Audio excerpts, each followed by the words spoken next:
Do not say, yes, I do, if you have not done these 5 things I'm about to tell you. Listen, if you're a Christian lady or you're believing God for marriage or a kingdom spouse and you're seeing this video, I'm speaking to you, don't screw yet. There is something you need to know about marriage. You see, a lot of people make this mistake where they jump into marriage and they say, yes, I do, and they have not been able to prepare themselves for marriage. You see, lack of proper preparation can lead you to proper failure. Yes, there are 5 things that I would suggest you to do if you are ready for marriage. First of all, marriage is not an easy thing. Marriage is not for fun. Marriage is for people who are serious. I'm telling you because before I got married, I made sure that these things, I have set them right. And the moment I set them right, they were able to help me and they keep helping me in my marriage. Because there are times that things are looking in a funny way. But when I applied these principles, it took my heart to a different realm. It opened my eyes to understand a lot of things. What are the things? Number 1, do not walk to the altar and say, yes, I do, without you building up a prayer altar. Why do I say so? Marriage is work. Marriage requires you to pray. You don't pray in marriage. You pray before you get married. You must erect an altar, a place of fellowship where God is your comfort. Because I tell you, you will have challenges that you will need to speak to someone. And I don't advise you to rush to your family, to rush to your pastor, to rush to your friends. They will give you advice, but there is no greater wisdom that is like the wisdom of the Holy Spirit. An altar helps you to fall back to God. An altar that you build, an altar of prayer, helps you to rely on God. It helps you to have someone that doesn't condemn you, doesn't judge you. Now, let me say this. There are times that your spouse might be saying some things in a different mode and it might affect you. And I tell you, but when you go to the place of prayer and you begin to pray, you air your mind, you free your heart, you clean your heart. You cannot pray to God and you leave the presence of God the same. So building an altar helps you, number 1, gives you a stamina. It makes you know that where you're going in, it's great. See, another thing is that when you build up an altar of prayer, you don't know who you are getting married to. I'll say this always. A lot of people don't know who they will finally get married to. The fact that you're dating somebody doesn't guarantee that you and the person might end up together. Things might come up. Sometimes you might love someone and the Lord is saying, this person is not for you. Sometimes the enemy might break things apart and so forth. So you can't guarantee that this is my kingdom spouse on day 1. And sometimes you might go somewhere and you meet your kingdom spouse. There are people that have traveled to places and they met their kingdom spouse, but they fail to prepare. You see, now you might meet somebody who is coming from a rough background, coming from a tough background with crazy history. And if you are, let's say, from other people, they worship idols and other things. And so the person is born again, but there are things fighting the person that is attached to them. And then you are sent as the intercessor to help that person out. So imagine you don't have a prayer altar. Imagine he doesn't have a prayer altar. You don't have a prayer altar. And then 2 of you are married. Terrible things will happen. Demons will torture you. Your marriage will be hell. Stress will finish you. You have a lot of misunderstandings that are just not supposed to happen. But because you fail to build up a prayer altar, now you are at that point where you're almost quitting. So I always advise people, build up an altar. Yes, while you walk down the aisles, build up an altar while you say, I do.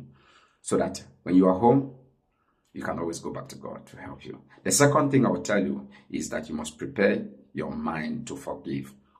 Yes. You must learn the law of forgiveness. If you want that these things to work well, you must learn the law of forgiveness.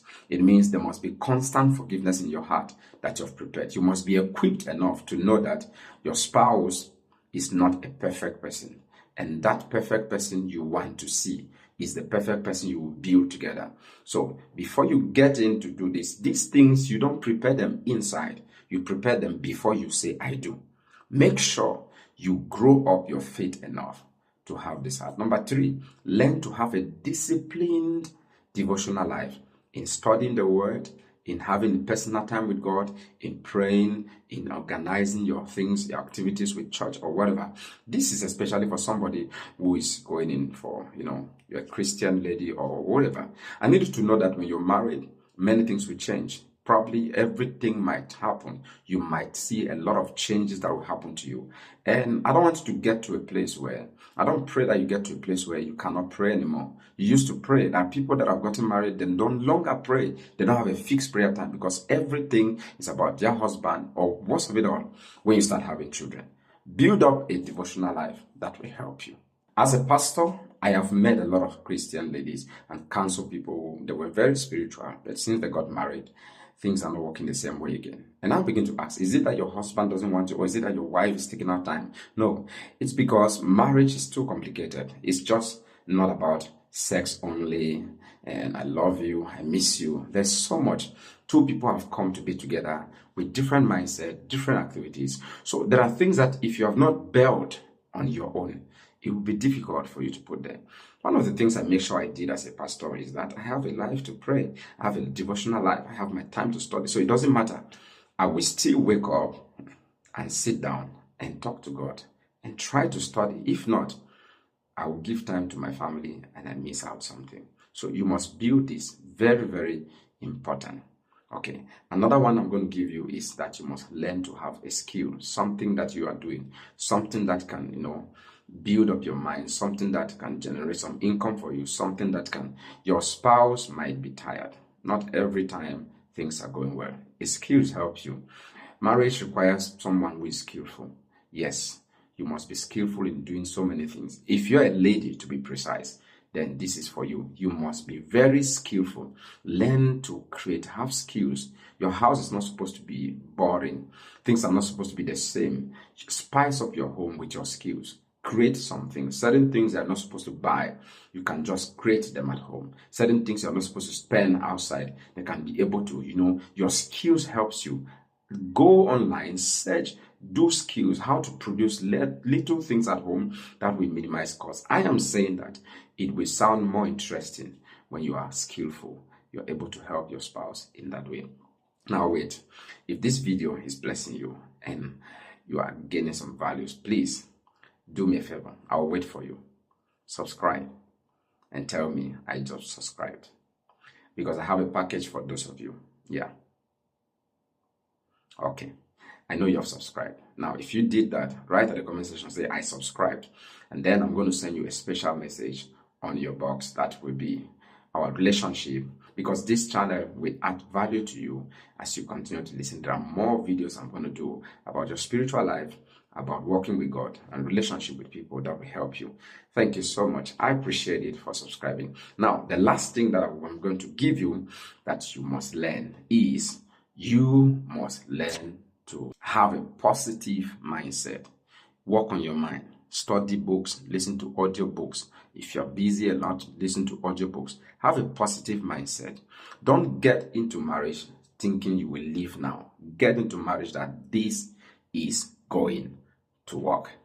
It doesn't matter the storms that will come. We will pull it together. It will work. It will be fine. This mindset helps you so that every time you have misunderstanding with your spouse, you are positive that things will be fine. This is just a season. So when storms come, you can easily scale through them. My father in the Lord always taught me, says, son, it is better you prepare for opportunities than for opportunities to come and meet you and you're not prepared. You'll be well disgraced. Again, you must have a positive mindset. This will help you a lot. You'll be able to know what to do. You will be able to produce a lot of energy at home. Negativity will close doors in your life. The Bible makes it clear. Out of the abundance of the heart, the mouth speaketh. As a man thinketh, so is he. So have a positive heart, positive mindset, and you will see how your house will go orderly. I pray that you meet the right partner. I pray that you meet somebody who will spice up and blend things with you. I pray for you, if you watch this video to this end, that this year the Lord will honor you with a wonderful kingdom spouse. And I pray for you, if you're married and you don't yet have an altar, that the Spirit of the Lord will come upon you and you will build up an altar in your home that will speak for your children and speak for your family. Raise up a place where you can go to God and meet God daily. God bless you, and I hope to see you again in the next video. Shalom.